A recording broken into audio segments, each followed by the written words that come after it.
La matinale d'Europe 1. Nico Saliagas. Hommage national ce matin aux Invalides, aux 2 militaires qui ont trouvé la mort au Burkina Faso vendredi pour libérer les otages français.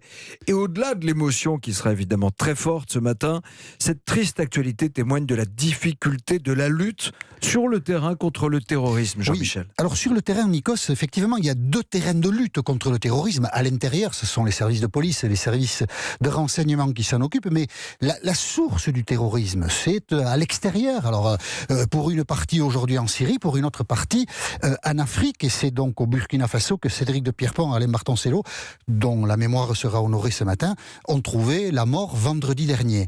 L'armée française se trouve en Afrique depuis 2013. En 2013, le Mali a été menacé d'une déstabilisation totale par des groupes terroristes. Des groupes terroristes étaient prêts à entrer à Bamako en 2013. Et François Hollande, qui était président de la République, a décidé à l'époque de l'opération Serval, 3000 militaires français qui ont été sur le terrain pour sauver l'État malien, pour éviter que des groupes terroristes ne deviennent maîtres d'un pays. Donc, l'opération Serval a été un succès, ces groupes terroristes ont été battus, mais ensuite ils se sont déployés sur toute la bande sahélienne, ce qui fait qu'aujourd'hui, ces groupes-là, pas forcément très nombreux, mais très actifs, on les retrouve aussi bien au Niger, au Togo, en Côte d'Ivoire, au Mali toujours, et au Burkina Faso.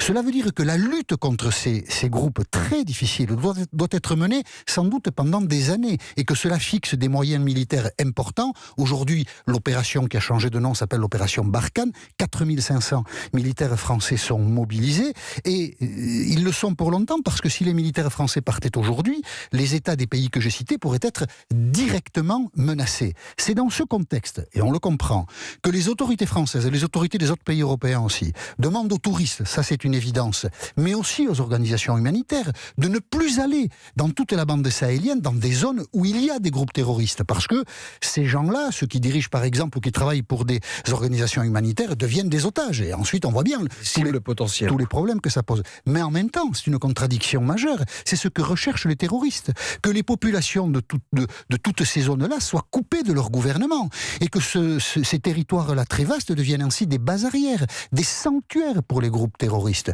Donc on voit que cette somme de contradictions rend très complexe l'action militaire, une action indispensable parce que si on ne lutte pas sur le terrain là-bas, ensuite ces groupes terroristes sont capables d'exporter des terroristes ici, sur notre territoire, sur le sol français, partout en Europe. Donc c'est une lutte, hélas, très difficile, très coûteuse, qui demande de la détermination et qui, ce matin, évidemment, nous le vivrons avec une émotion particulière, risque aussi d'être coûteuse en vie humaine. C'est un effort qu'il faut faire.